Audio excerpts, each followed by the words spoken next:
One of the most common questions I get asked around Fallout 4 is, what's my load order? What mods am I using in my game? And today, I'm going to show you my favorite mods for Fallout 4. Most of the time, I'm swapping between new and old mods, but when I actually sit down to make my perfect Fallout 4, it's pretty simple. I typically only include a few select mods, and some of these will probably surprise you, as the way I play is pretty different to how most others experience this game. But first, I want to show you something weird. That with today's video sponsor, Once Human. Once Human is an upcoming open world survival game, but what you encounter here won't be like any other game you've ever played. In Once Human, you'll explore a massive 256 square kilometer map that is infested with deviant monsters, and yeah, some of these will genuinely haunt your nightmares, but thankfully, you don't have to go up against these deviants alone. You can play with your friends, so make sure all of you pre-download on Steam right now and add Once Human to your Steam wishlist, as the demo literally starts on the 9th, and together you can unlock and customize tons of different weapons and even unlock some unique powers of your own. And thanks to the crafting and base building systems, you could truly kit out your character to make it really seem like you have a chance at survival. I mean, hey, you could even get some pets, and these aren't even microtransactions, you actually have to earn them. But don't worry, that next boss fight will probably destroy any hope those pets gave you, because what really ups the fear factor is Once Human has very realistic visuals on all platforms. And this is definitely one of those games that will get you out of your comfort zone. But that's not a bad thing. Once Human already topped the Steam wishlist at number 10 and has 370,000 members on Discord. Once Human is dropping on July 9th, but you could jump in even sooner, as from June 10th to June 17th, the demo test is running. So make sure to pre-download the demo now and wishlist Once Human on Steam. And if you play the demo for 3 hours on June 10th, you'll earn an exclusive in-game reward. So don't wait and jump into one of the strangest post-apocalyptic experiences to see what was once human. But the perfect mod to kick off this list is Start Me Up Redux. This is my absolute favorite alternate start mod for Fallout 4. Now, after you're done creating your character and go to leave the bathroom, you're presented with a few new options. You could just quickly skip ahead if you want, waking up in the cryopod and not dealing with any of this pre-war intro stuff. Alternatively, you could just redo the entire vanilla intro with this mod if you want to. But the real reason I chose this mod is this dream option. As here, you'll be able to assign your character stats, including traits and even what level your character will start at. There's a random level option, which I sometimes use because it's pretty fun.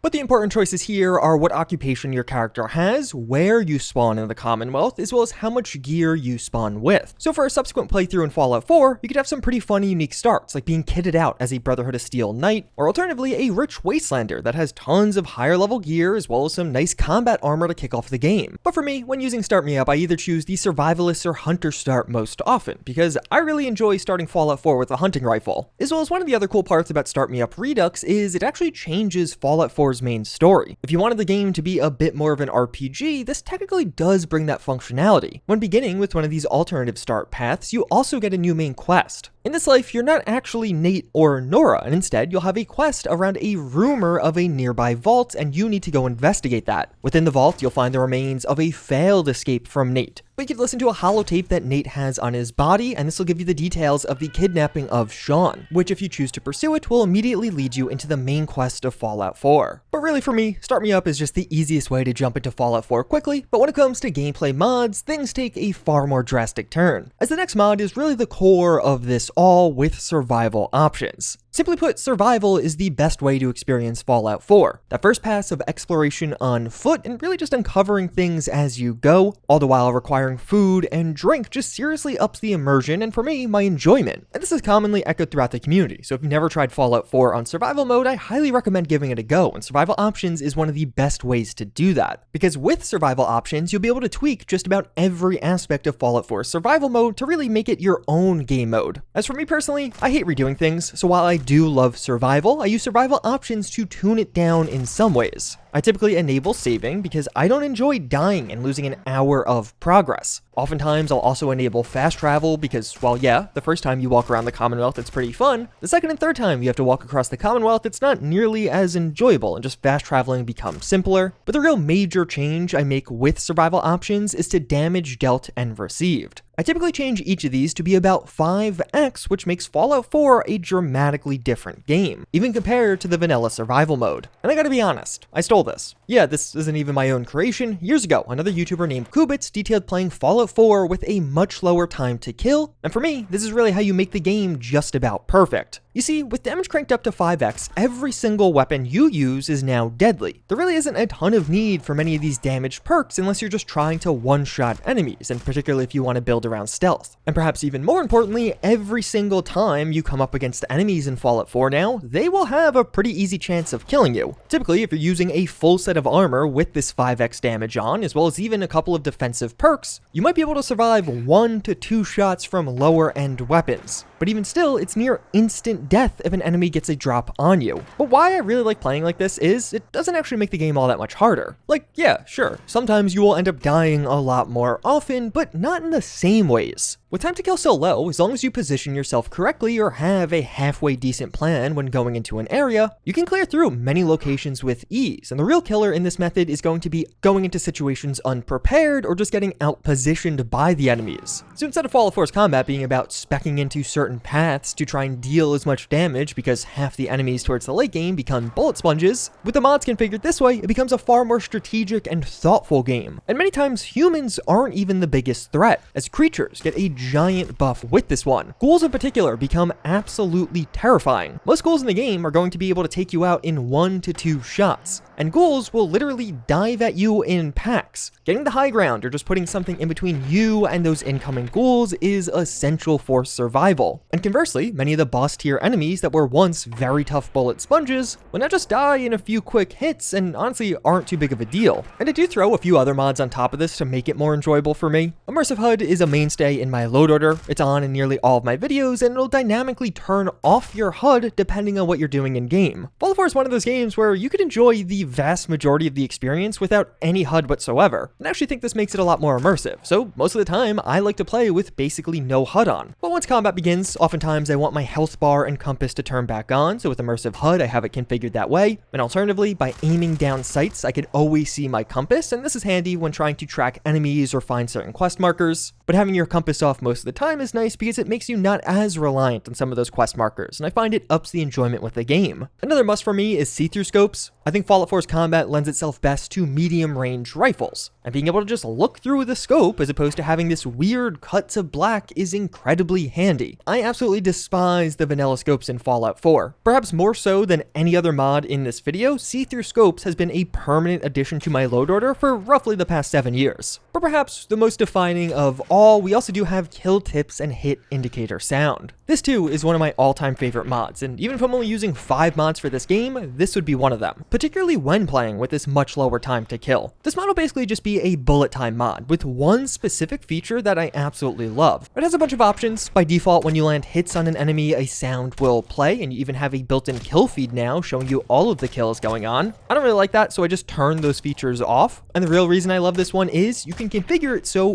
bullet time, aka the slow time effect, will only be active after you hit the hotkey and are aiming down sights. That end is a very important differentiation because most mods allow you to just activate bullet time whenever. For lots of the bullet time mods out there, it'll just start and end whenever you hit the key or when you run out of AP. But with kill tips and hit sounds, the bullet time effect will end the second you stop aiming. And I find this one effect really makes the combat with this mod far more dynamic, and it really just helps the general flow of gameplay. So you very quickly aim down sights and activate bullet time to take down a specific enemy, but then return to present and normal time passing as you try and readjust or go to the next enemy. And when most enemies can take you down in literally one shot, this is just a massive help for making the experience easier. I think if you are playing in this low time to kill mode, you probably should have some kind of bullet time mod installed, because frankly, it's a lot more fun than using VATS all the time. And really, that's the core of my ideal Fallout 4. With those mods configured in that way, I think you could have a quite transformed and incredibly enjoyable experience, whether you're on PC or on Xbox. This setup will make it so Fallout 4 has danger around every corner, and the ante is just consistently high, which I personally really love. But with a few more mods, you can make this experience, or really any Fallout 4 experience, just a bit better. If things are a bit too difficult for you, or you just constantly find yourself getting one-shot, NPC Accuracy Revised is another great one to add on top. This mod will make it so the different enemies will have different accuracy levels depending on who they are. So raiders are constantly chemmed up, and as such will miss you far more often. They'll have poor accuracy. And the same will go for some of those insanely accurate bugs that can pretty much just one-shot you now. They can still one-shot you, but they're going to be missing far more often. Conversely, trained soldiers like the Gunners or Brotherhood of Steel will pose a much larger threat, as their accuracy will be much higher. And you really notice when you come up against synths, because these robots will almost never miss now. And this mod has this really nice dual effect for the game. If you are playing with super low time to kill, just generally the Commonwealth will be less accurate, so you will be surviving a lot more often. And specifically surviving some of those random pot shots that you weren't necessarily ready for anyway. But even further, it adds a nice hierarchy to the enemies of Fallout 4. The Raiders genuinely feel like a weaker faction now because they just don't hit you nearly as often, but you'll notice when you're going up against the Gunners or the Synths because they will hit you a lot of the time. As well as another critically underappreciated mod is Immersive Legendary Mutations. Instead of legendary enemies just always regaining their HP as they mutate, with this mod, one of several things can now happen. Right off the bat, when an enemy mutates isn't predictable now. It can happen at various health levels as opposed to just when their health gets super low. And from there, when a legendary enemy does mutate, you'll get an on-screen indication as well as a visual effect on that enemy that will tell you what they mutated into. So some will just regain their health, but others will get major bonuses or even have a shield go up. Like you can see here, these enemies have an energy or physical damage shield. This synth currently has a ballistic damage shield up, so I know, okay, I should be using energy weapons if I really want to pierce through this. Some enemy mutations will use a souped up version of a chem, giving them a giant speed boost as they begin sprinting around, or enemies can even become irradiated or even just self-destruct in front of you. And this is honestly one of those mods I recommend just downloading and not reading too much about. Going into some of the combat encounters and not really knowing exactly what the mutation does is half the fun. It really makes the legendary enemies in Fallout 4 a far larger threat, but also a more interesting one. All of a sudden you'll be getting blasted by rockets or find new poisonous enemies that you can't get too close to. And it becomes even more interesting as you get deeper and deeper into the game because high-level legendary enemies can even mutate more than one time. And the mod even has a nice immersive factor to it, as you could often find the remnants of whatever legendary effect that enemy was just taking advantage of on their body as you loot them. As far as weapons go, the main mod I've been using as of late is the attachment pack. Rather than adding in a ton of totally new weapons to Fallout 4, the attachment pack will instead implement new attachments that can be applied to nearly all of the weapons in the vanilla game. And with a wide array of these attachments, it will functionally turn those vanilla weapons into something completely different. And in general, it's just a great one to add. It truly breathes a ton of new life into those same old Fallout 4 weapons. And for the last few months, I've found myself consistently going back to the attachment pack as opposed to just downloading new weapon mods. And then, to polish things off, there are always two mods I keep in the background of just about every single playthrough, and if you're playing on PC, you should download these as well. The high FPS Physics Fix, which simply allows you to play Fallout 4 at above 60 FPS, is essential. It'll disconnect the in-game physics from your frame rate. So of course, you do need a monitor that supports a higher refresh rate to take advantage of this one, but for me personally, I have that and I play nearly all other games at 100 FPS or more. And I think when it comes to Fallout 4, being able to finally play at 120 FPS after the better half of a decade at 60 is a gigantic improvement. I highly recommend giving this one a try. And from the very same mod author, we also have the long loading times fix, which again, if you're on PC, just download this one. It'll make it so the amount of time you spend looking at loading screens in Fallout 4 is shorter. I don't really know of anyone that wants to spend more time in loading screens, and this mod can make a significant difference in many situations, like oftentimes cutting down the load screens by more than half. And just like that, with only 10 mods, I think you can have a pretty fantastic, but also a pretty defined and distinct experience in Fallout 4. And for me, these are the 10 essential mods that I keep on in nearly every single playthrough. If you watch enough of my videos, you've probably noticed me playing with many of these. But thankfully, this list also acts as a really nice base to add a bunch of other mods on top of. And if you're looking for more content, check out this video to see the top 10 Fallout 4 mods to drop in May 2024.